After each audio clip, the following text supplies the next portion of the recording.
much text for a Facebook post. Now I got way too much to say. So I'm going to read you what I wrote. Well, I'm going to use it as a notes to get me going again, because the process of setting up the live can often knock the rant out of my head. You know, with rants, you really have to be able to grab it and go, or have something written down. So I'm reading, when I go to the bathroom is when I read my novels. All right. I read them because I need that extra period of time when I get lost in a story and I forget what I'm doing, to release the rest of my pelvic muscles on account of the damage done by the cancer. So I don't pee and I'm done. I pee and it seems like I'm done, but as soon as I forget what I'm doing, I finish peeing. So I sit and read a book to simulate that on the toilet and not have to run around in a diaper. TMI, I'm sorry about that. So I'm going through my collection, and I have an extensive collection of ebooks. Many of them are from Banyan books, for instance, and many of them are also from news groups in the late 90s and early 2000s, when that sort of thing was a lot more popular. And I load them on my Sony reader, and I keep it in the bathroom, and I go from one book to the next. And the current author that I'm into is Lester Del Rey.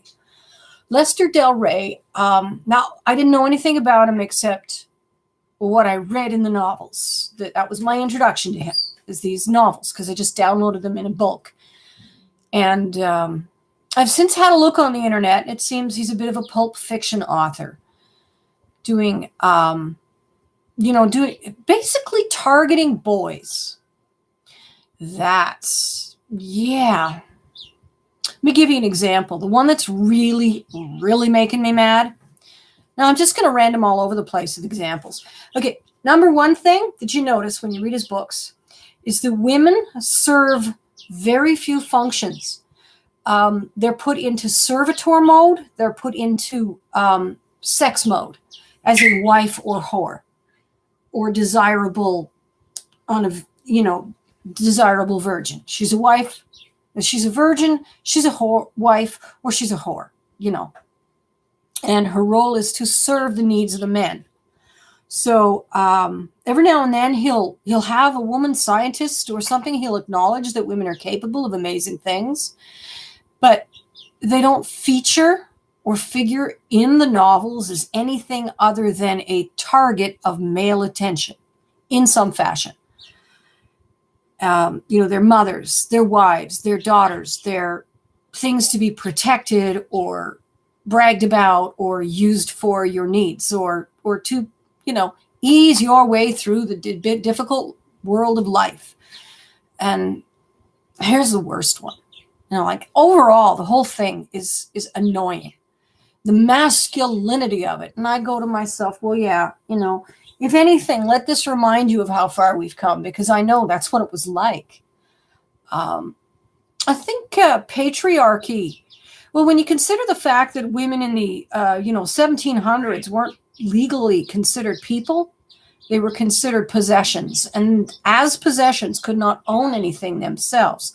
So while the people around them granted them certain rights, because of course the women would have been doing everything in their power to have those rights, like I get to own the dress I'm wearing, right? I get to sell it, pocket the money, and then spend it somewhere, right? Technically, no. Realistically, sure, okay, we'll humor you. It's no big deal. You can own your shoes. But legally, she didn't own her shoes. She didn't own her underwear. She didn't own the pins in her hair. And it could all be taken from her by the nearest male relative in charge, whether that be her father, her husband, her brother. Kind of like some Sharia law places now still have it. That's why I often say that the Muslims are merely a few hundred years behind us in terms of religious culture, not different from the Christians in any way. I say us. I'm not Christian, so I'm not one of the us. But then I come from Christian heritage, and there are many people who come from a Muslim heritage that are modern people with modern ideas. So that's what I'm saying. And you can still find many Christians who are not modern people with very repressive ideas about gender roles and society roles and treatment of other human beings. And yet at the same time, they've got some pretty strong levels of compassion going on.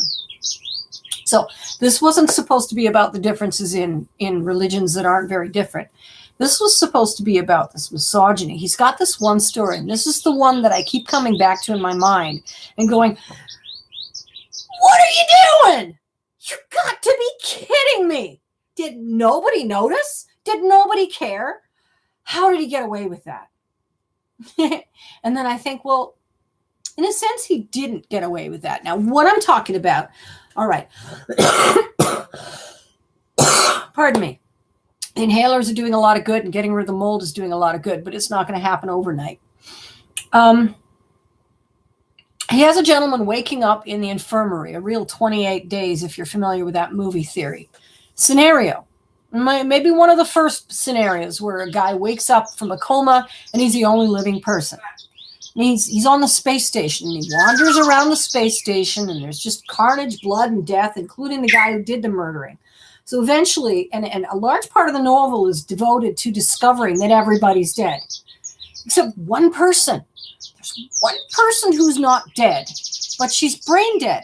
She has been in the infirmary since before the cataclysm with a permanent brain damage that prevents her from, well, it causes her to respond to people around her and to behave in a manner like a mewling baby, where she can make some noises because she's hungry or thirsty. And her body does what her body should do, but there's just vacancy. And as far as the author's concerned, her mind is gone. But it was a really good one. She wasn't just anybody. She was the token scientist, really brilliant scientist, which is in fact the phrase he uses. That's the extent of her existence as a human being. Now she is a body, a fertile body, I might add, although he does not exactly mention it. He just mentions very delicately, he describes the rape of said fertile body the first time the man sees her. He hears this noise, and he goes in the infirmary, and he never noticed her before, but there she is, and she's screaming. And so he grabs some food. He figures, oh, the automatic systems have shut down, but they haven't. But he has to feed her and give her some water. You know, the act of compassion and care that is required. If you're going to have a woman, you have to remember to give her food and water. At no point does it talk about him doing any of her medical needs. You know, if anybody's ever been a caregiver to someone who's severely disabled, there's a lot more than food and water involved. I haven't been a caregiver. I've just done a little reading. This author's so ignorant. He's writing for boys. And because he's writing for boys, he explains that the guy couldn't resist taking her out of her protective cocoon of webbing because she was so desirable. But he put her back after. And he leaves out the chunk where he describes what he does that he can't resist doing, because he's writing for boys, and, you know, there's limits, right? But every boy, of course, knows exactly what he did. And they're all doing the whole, oh my God, yes.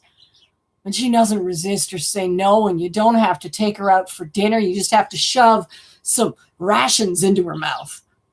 It's like a coin-operated sex machine, and it can still make you a baby. Not just any baby. No, intelligent babies. And without interfering with your parenting afterwards, or, God forbid, saying, that's it, I'm taking the baby and going home to mother. So what about the earth? Yeah, he scans the earth. He gets a radio signal, and he's like, oh, good.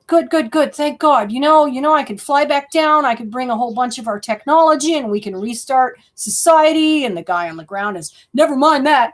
We calculate you have this many bombs left. We've got this, and this target to send them to. Send them now. We got to take our enemies out. And he goes, they're hopeless. They're all still at war. And now apparently he checks a few other radio stations, and everybody's all, oh, we got to get our enemies. So he says, screw you guys. I'm not going back to Earth. I'm going to kill myself. And he starts thinking about killing himself. And he goes, now, wait a minute. I don't have to kill myself. I've got this female body.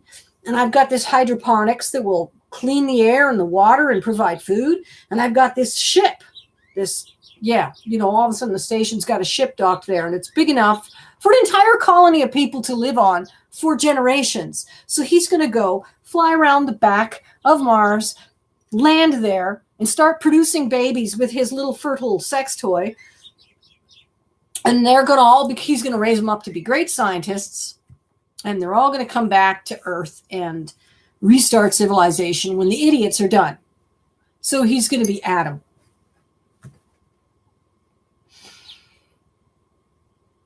Eve doesn't even get a mind at this time. God damn. I tell you. That was the extent of that was it. He flies off, and that's the end of the story. And, he's got another one. It's similar where, again, a guy is like, what is it? A father and son. The father was one of the few smart people on the planet who knew that the apocalypse was coming. So he put together, he was the original SHTF, shit hits the fan prepper. He was the original prepper, right? And it worked because the apocalypse came. But he and his son on the island, because mom, of course, died young, because you wouldn't want a woman getting involved. I mean, women, they interfere with everything. Once they've had the baby and suckled it at the breast and the thing's eating solid food, get rid of the woman. Oh, there's so many ways she can die. She can die while birthing a daughter, proving that you were fertile at the end. But of course, daughters are no good. Unless, of course, the son's going to need this misogynist mentality just every time. I want to say most of the men that I've known are not like that. Most of the actual human being men that I've known, and all of the men that I've cared about, are not like that. So it's a social problem, but it's not a man's problem, okay? It's not men's problem. It's our problem. And it's not that big a problem anymore.